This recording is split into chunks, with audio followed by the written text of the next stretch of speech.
What's up, everybody? This is Rob Shack. So today we're doing the next video in my Gran Turismo 3 Epic Races series. This is, again, we're using the Mazda 787B Le Mans Superstar, racing against the Esperante, the RX-7, FTO, and the GT1, and the R390 GT1 LM race car. It's a good race, lots of spins, surprisingly a lot of spins. So be sure to like, subscribe, comment, and share. Help me get to 1,000 subs. Try to get there by the end of the year, and we're doing good. So thank y'all so much for the support. Y'all are awesome, and it's been a good time. So, for those of you who are new to the channel, what I do is I do a lot of races and a lot of different things, but one of the things I do is the GT All-Stars Professional League race, where you race these cars on Laguna Seca, and it's awesome. Esperante always spins out all the time, but in this race he does decently well at the beginning, and then eventually falls away. But also the R390 and the GT1 are always here, and they're kind of a mixed bag in terms of what they can do. And this race was kind of a weird one in that the R390 spun out a lot without me really doing anything. Usually I either hit him at the beginning just to kind of throw him off and then see if that messes with him, or I just do nothing and then watch as he just spins out on his own at the end because his tires are worn just the right amount that he misses the pit. This race was a weird one in that he just spun out all the freaking time, and the GT1 actually gets ahead of him, which is very, very rare, honestly, in this game on this course for the R390 to be behind the GT1, especially because the GT1 usually does this and just slides and goes all out of the control and then gets slammed by other cars and stupid crap like this. And there's the Esperante just sliding like a fool and everybody hits him, and now it's just crazy. So usually this is why the GT1 is not beating the R390, because the R390 usually doesn't spin this much on the final corner. But the GT1 does. Obviously, he already started it off right, and so did the Esperante, but he always does. So, it was weird, because this race is not that. You'll see as the race progresses. I don't do much to the R390. I usually try to leave him alone. I was originally just trying to do my normal thing, where I just leave him alone, and then when he gets near the end of his thing, like time where he needs the pit, I hope that he misses the pit and then spins out a whole bunch, and it's really entertaining. But this race, he will just start spinning a lot, and he ends up probably spinning out as much as he would if he didn't spin, if he'd missed the pit. So I was like, well, let's record this and see what happens.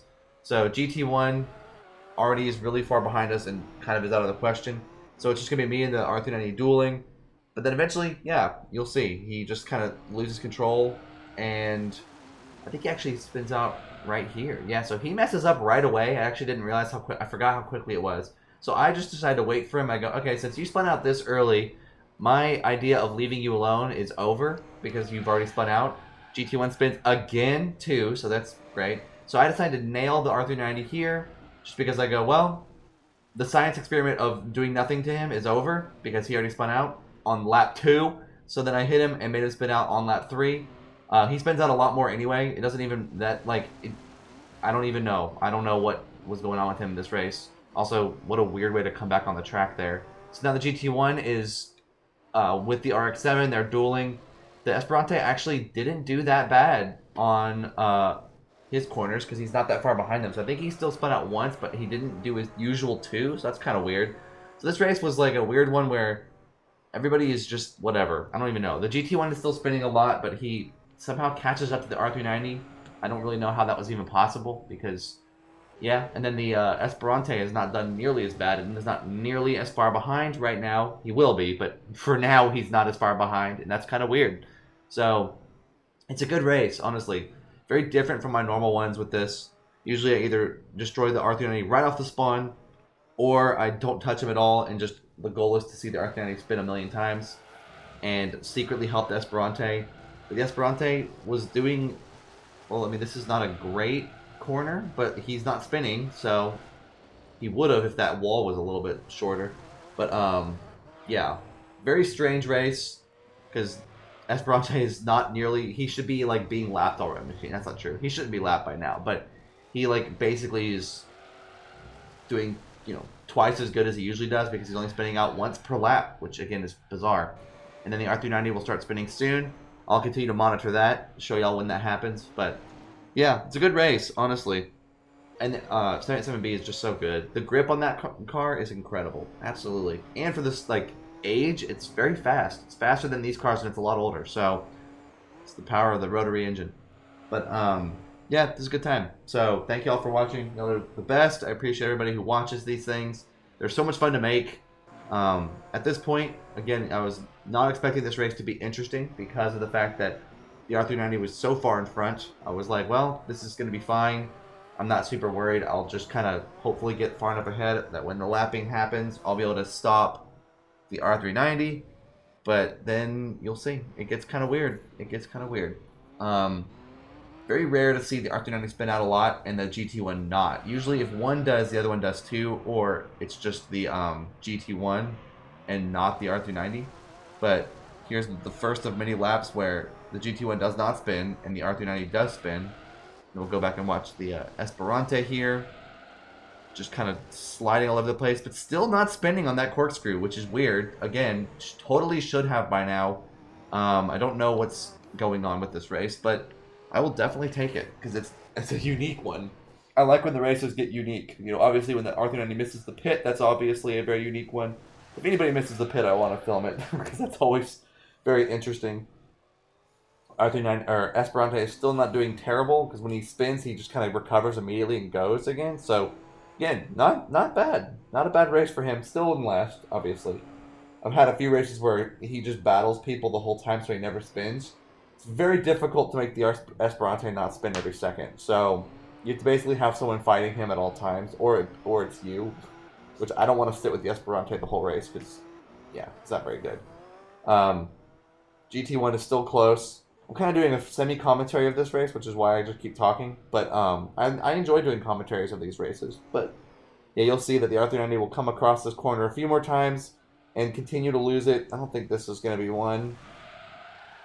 Oh, nope, it is. So he spins, gets jammed by the GT1 there, so now they're officially in conflict, I guess. So weird. Again, it's strange for the GT1 to not be messing up very much, because usually the GT1 is pretty much reliable on that. Esperante finally spins on the corkscrew. Took him 5 laps, which is really not bad. Not bad at all. I'm kicking everyone's butt in this race, but the R390 is now right behind the GT1, and that's... I can't tell if that's ever good for them to battle or not, because it messes up the tire wear formula that I have. When they battle, I can't really control that, so we'll see how that ends up going. But it is crazy that the GT1 was in such contention. What is he doing? He's just kind of skating backwards there. Okay, well, Esperante just kind of drifting backwards. It was weird, but these two are still very close. So I'll continue to watch them, see what happens there, because it's always interesting to see them battle, because you never really know what's going to happen. If they battle a certain way on the corkscrew, one car just won't brake until way too late and fly into the corkscrew, which is basically how the XJ220 ever spins on that corner. Is if he's battling somebody, he'll just like miss his braking point terribly, and then it just ends up being really entertaining. So here they both go, both spinning, both sliding, looking ridiculous. Then the GT1 just gives the R390 a boost, which literally allows him to stay behind. I don't know why he would do that, but, you know, AI, they just kind of drive the ghost line, and I love it because it leads to funny little interactions like that where they both decide, you know, I'm going to hit this wall, and then I'm also going to hit you and give you a boost.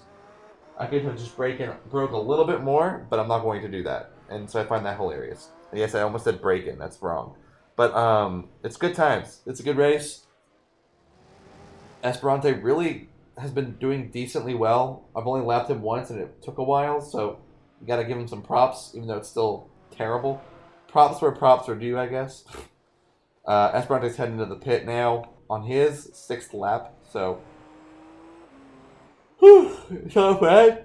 Not bad at all. And so now the R390 is pulling away from the GT1 again, because why not? I mean, I think he still gets closer, because I remember seeing...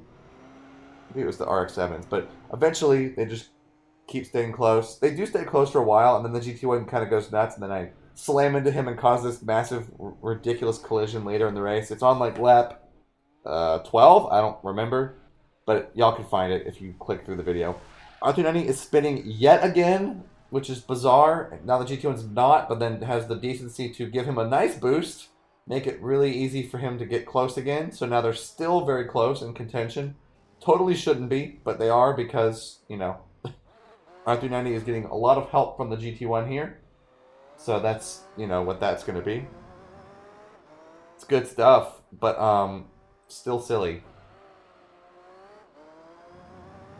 And now we are going to watch as they still try to get close. I want to see, I know that the Esperante does usually a pretty ridiculous spin on his first lap back with the tires. I decided to pit at the end of the 8th lap just because that means I know I'm going to make it all the way through. I don't need y'all to see. I won't show that because I think this is going to be a good spin here. Esperante is coming in hot, spinning, sliding all over the place. Gonna spin, gonna just keep on sliding, do a full on, seven. It was like more than a full 360. It was probably like a 420. So pretty good.